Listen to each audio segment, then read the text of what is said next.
Hello, and on behalf of the Ann Arbor District Library, I'm pleased to welcome you to this evening's event.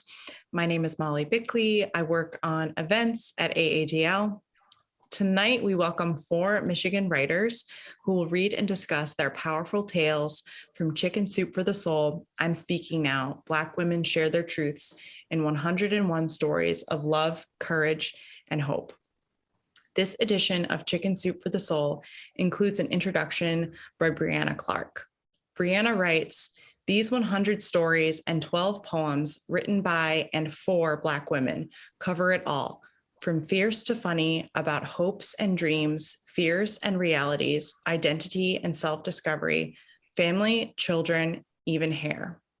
Each chapter begins with a quote connecting you to a wellspring of wisdom from historical and contemporary Black women."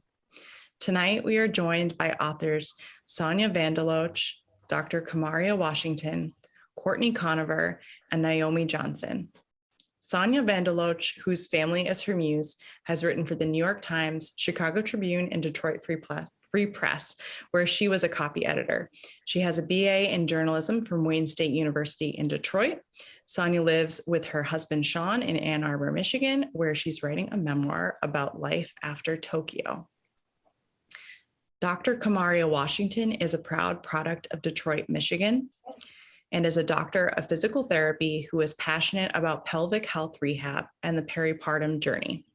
She began sharing her writing during graduate school and plans to use poetry for facilitating empathy in healthcare and for community healing.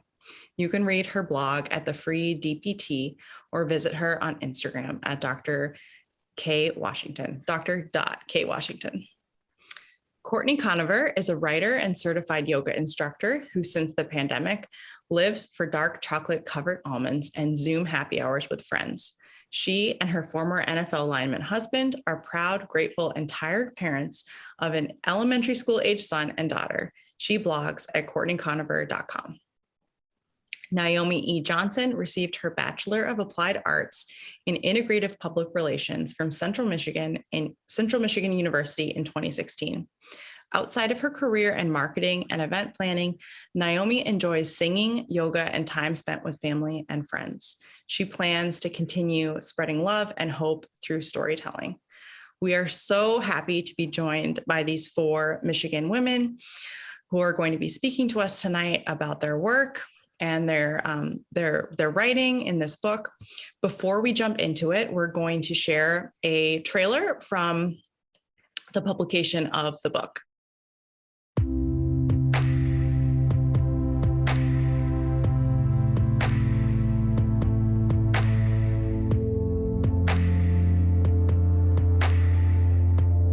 Christine Dixon, and I'm speaking now. I'm Courtney Conover, and I'm speaking now. I'm Edna Moorhead Briggs, and I'm speaking now. I'm Lexi Real, and I'm speaking now. I'm Reverend Michelle Sweeting DeCaro, and I'm speaking now. I'm Brina Clark, and I'm speaking now. I'm Brina Clark, co-author of Chicken Soup for the Soul. I'm speaking now. Black women share their truths in 101 stories of love, courage, and hope. And we are speaking now. And the world is listening. I'm Speaking Now are straightforward accounts of our daily lives.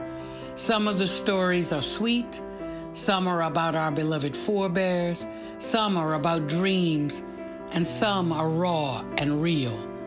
But these stories must be told. I'm Shantae Chase, and I'm speaking now. I'm Mia White Anderson, and I'm speaking now. I'm Sharon Moore, and I'm speaking now. I'm Quantrilla Ard, and I'm speaking now. I'm Zarina X.E. Fry, and I'm speaking now. I'm Westina Matthews, and I'm speaking now. We cover everything in this book. Why we need to stand up and speak out, the shoulders we stand on. We talk about family and soul food and self-discovery, including where we come from. We talk about everyday racism and our struggles and how we're raising our children. And we talk about self-care, because we all need to pay attention to that. We've got stories about our sisters and our friends, loving our men and our identity and roots. I'm so pleased to present this collection of 101 compelling personal stories and a dozen powerful poems. Chicken Soup for the Soul, I'm speaking now, because the moment is now. I'm Irene Grandison, and I'm speaking now. I'm Cora Cooper, and I'm speaking now. I am Kukwa Jibodi Yomefe, and I am speaking now. My name is Dr. Kamaria Washington, and I'm speaking now. I'm Dr. Crystal Newby, and I'm speaking now. I'm Erica Brown, and I'm speaking now.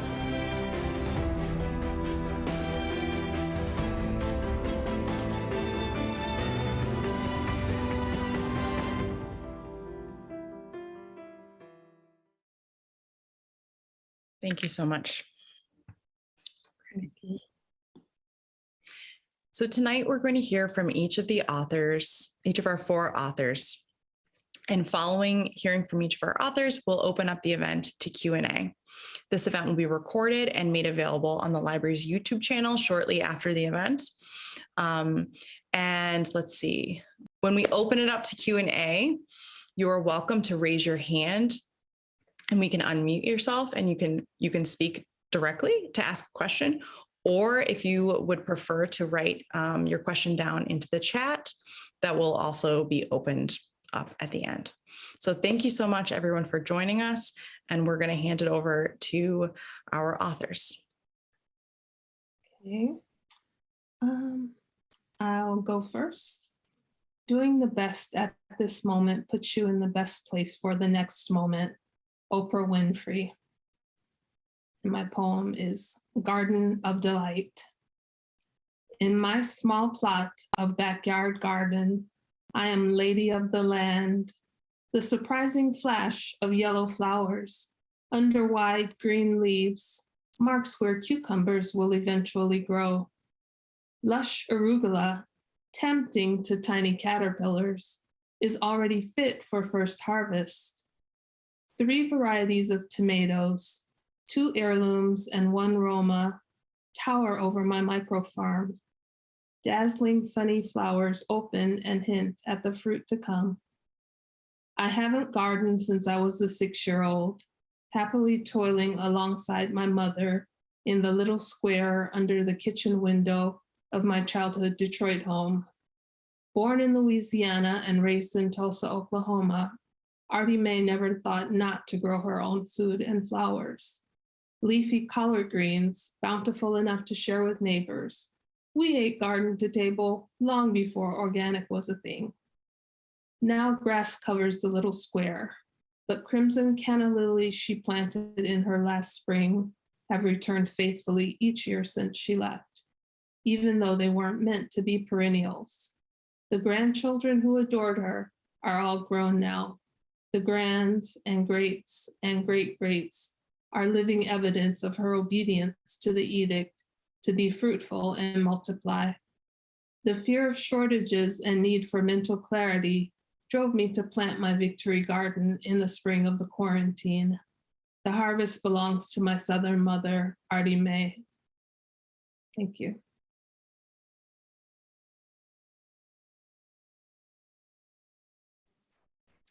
Thank you, Sonya. That was beautiful. That was so beautiful. I agree. That was wonderful. And my name is Dr. Kamaria Washington. I'm going to do my reading. It is starting with a quote by Oprah Winfrey as well. The more you praise and celebrate your life, the more there is in life to celebrate. The title of this entry or this piece is called Soul Food is Overrated. Thanks to quarantine, expensive holiday flights, and me being 2,400 miles from home, my 2 housemates and I decided to make the best of Turkey Day or National Day of Mourning together. As we began writing our menu into an iPhone shared note, they asked me what my family usually ate for this day. At this point, I had only been living with them for about 3 months, so we were still getting to know one another.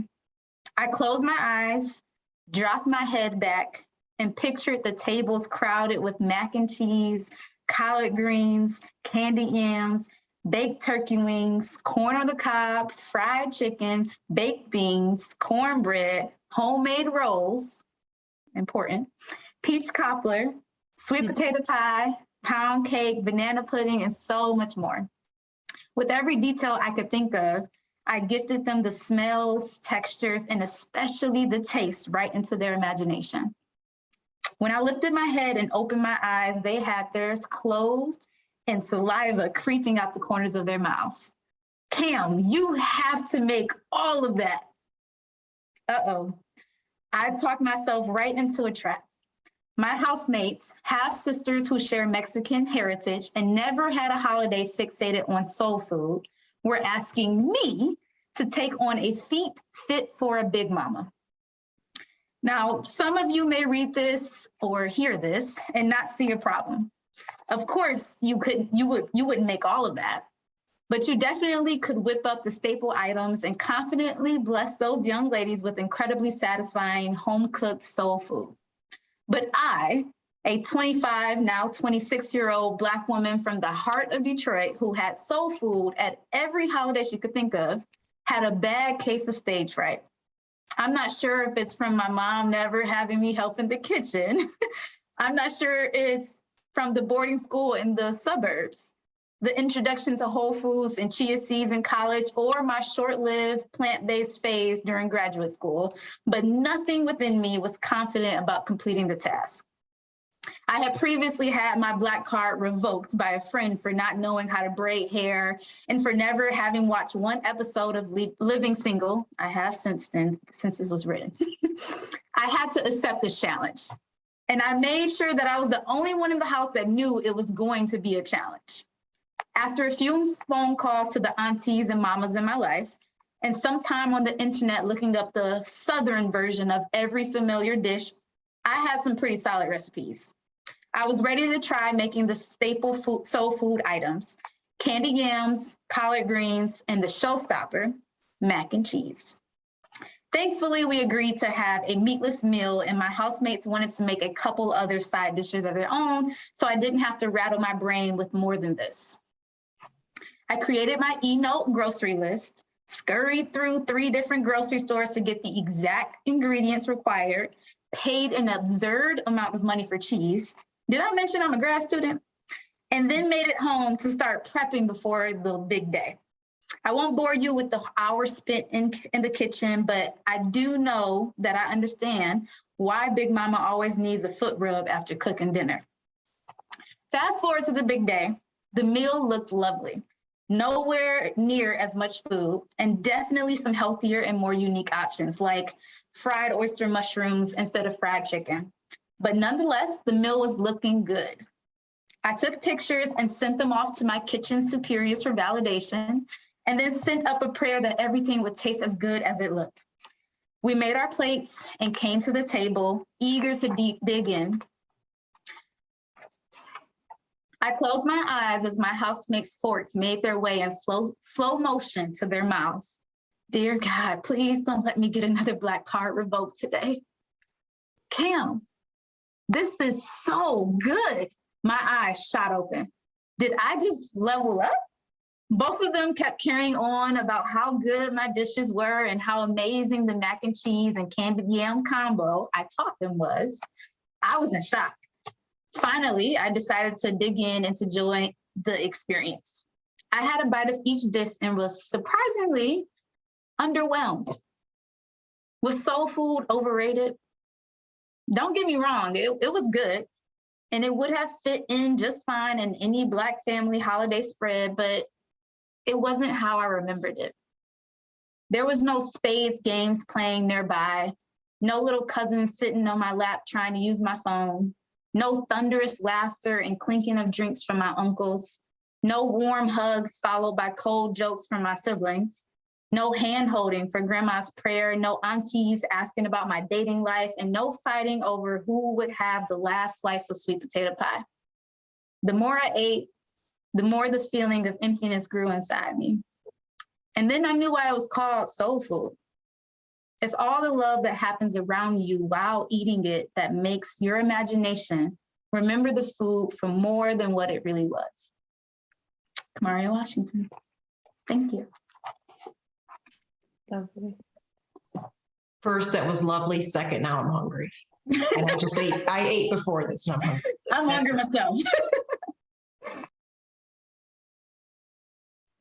I'll go next, Naomi, unless you want to go.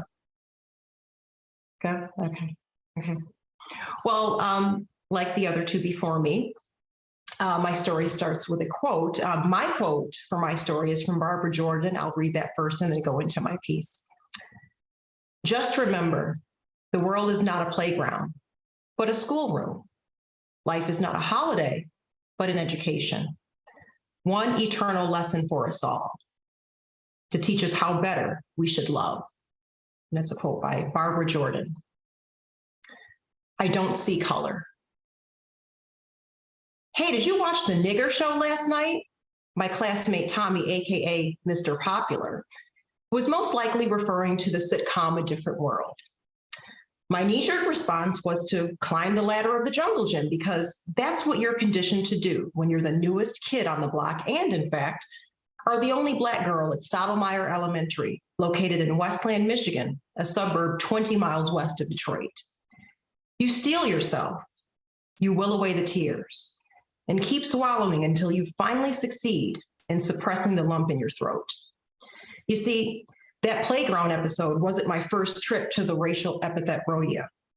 Nearly 5 years earlier, when I was a kindergartner at a different elementary school less than 5 miles away, a blonde classmate looked me in the eye as we lined up to head to the art room and asked if I was sad. Perplexed, I responded, no. Why? Because, Melissa began, if I woke up Black, I would kill myself. My 5-year-old brain didn't have the capacity to fully absorb the heinousness of her words. Still, I told my parents as soon as I got home from school.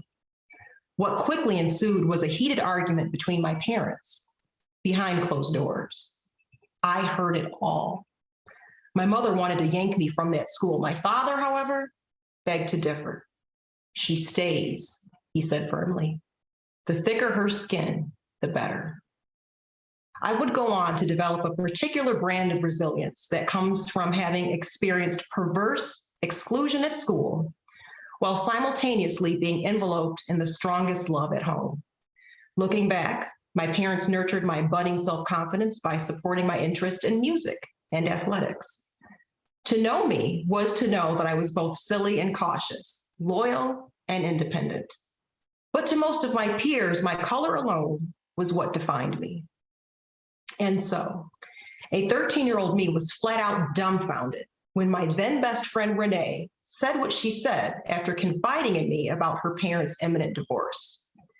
When I look at you, I don't see a Black girl. Huh? Of course she saw color. Moments earlier, we debated the merits of spending my babysitting money on high pink high top sneakers versus blue ones. Renee only fancied boys with blonde hair and blue eyes, and she knew precisely how much sun-in to apply to achieve the shade of blonde she wanted. Trust me, Renee saw color, as did Tommy, Melissa, and my other classmates who preceded her. I continued to hear, I don't see color, in high school, in college, and it followed me clear into adulthood. The older I got, the more insistent my white friends, or many of them, were about not seeing my most obvious physical characteristic aside from my gender. Most recently, it came from a fellow karate mom while I waited in the lobby during my son Scotty's weekly martial arts class. I swear, Courtney, I don't see color. Some background on these moms and me. Our children had been practicing together for 3 years, and we'd genuinely grown to really like each other. We talk about ourselves in a way that makes it impossible not to acknowledge the obvious. These moms have inquired about the products I use on my naturally curly hair, what it's like to have a former NFL football player husband, and how likely is it that my son will surpass me in height by age 12 because, hello, his father is 6'7". To ignore my color or to claim not to see it is a decision, even if it is a subconscious one. And while I don't think there is a hint of malice behind it, it kind of comes across as such, and here's why. Imagine going on a shopping spree and acquiring the most beautiful ensemble you could imagine, one that you were downright proud of, only for a friend to say, I don't see a thing.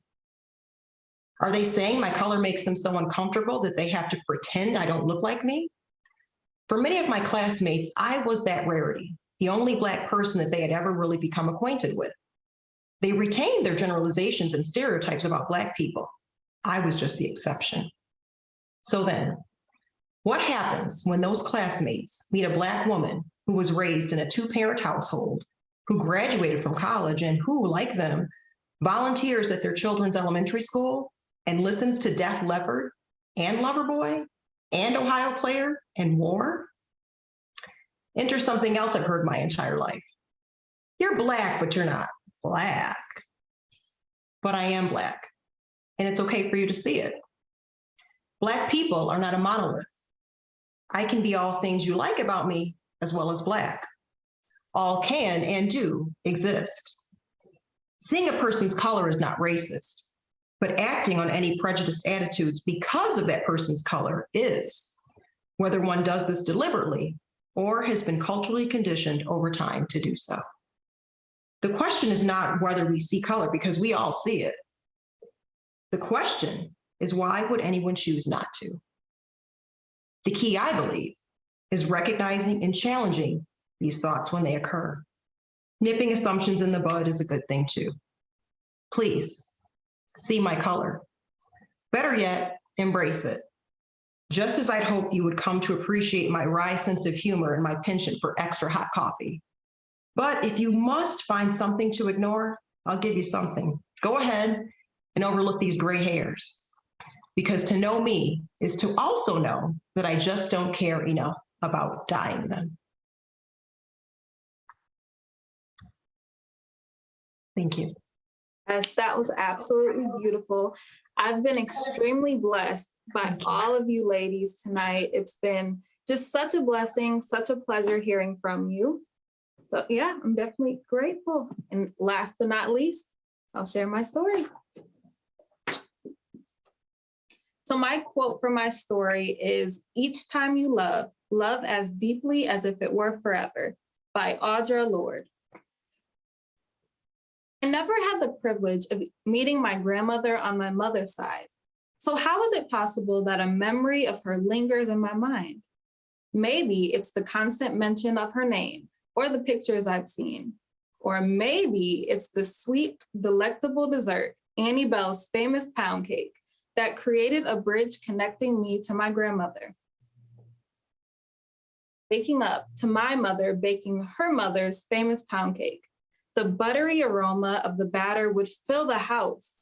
I would pop up as if my alarm had gone off and make my way down the stairs and into the kitchen where all the magic was happening.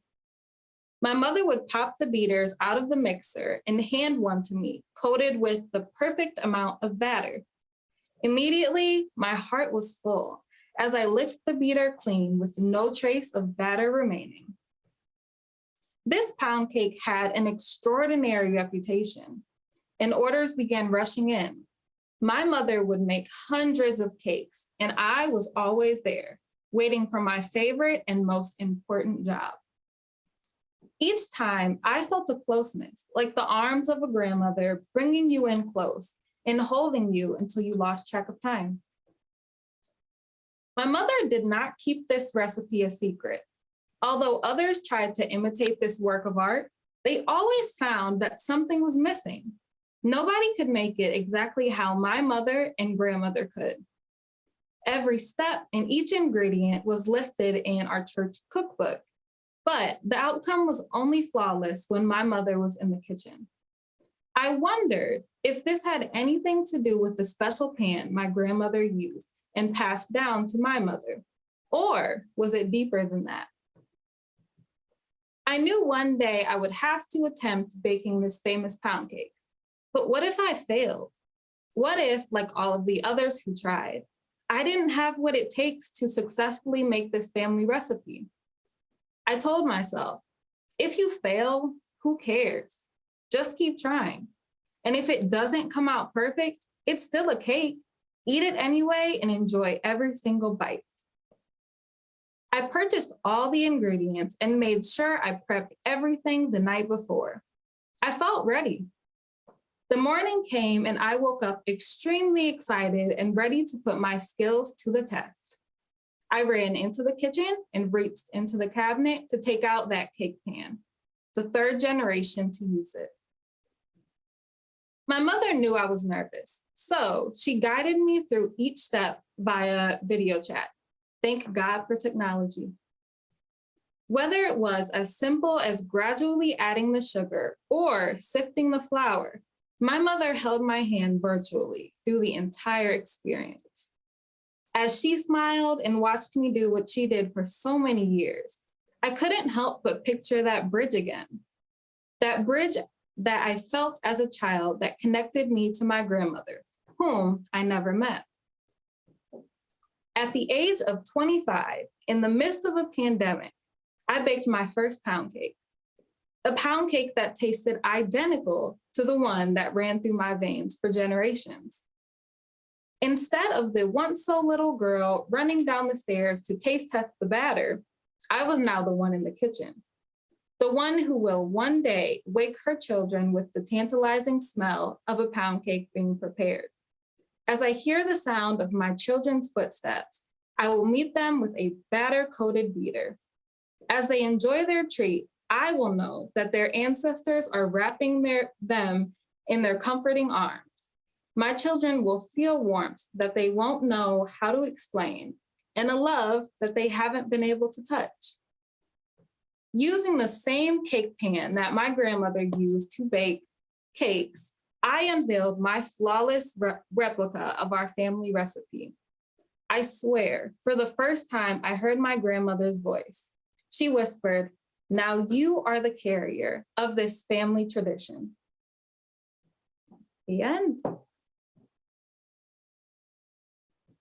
you. That was beautiful, Naomi. Thank you so much. Beautiful. Thank you. Thank you so much to everyone who joined us tonight. Thank you to Sonya, to Naomi, to Courtney, to Dr. Kamaria. We are so grateful to have hosted this event, and the recording from tonight's event will be made available in the coming weeks. Want to wish everyone a good evening, and thank you again for joining us. Thank you, everyone. Thank you so much. Thank you. Bye. Thank you. Bye, ladies. Thank you, Molly. Thank you, Tyler. Thank you. Thank you. Good evening. To everyone who came.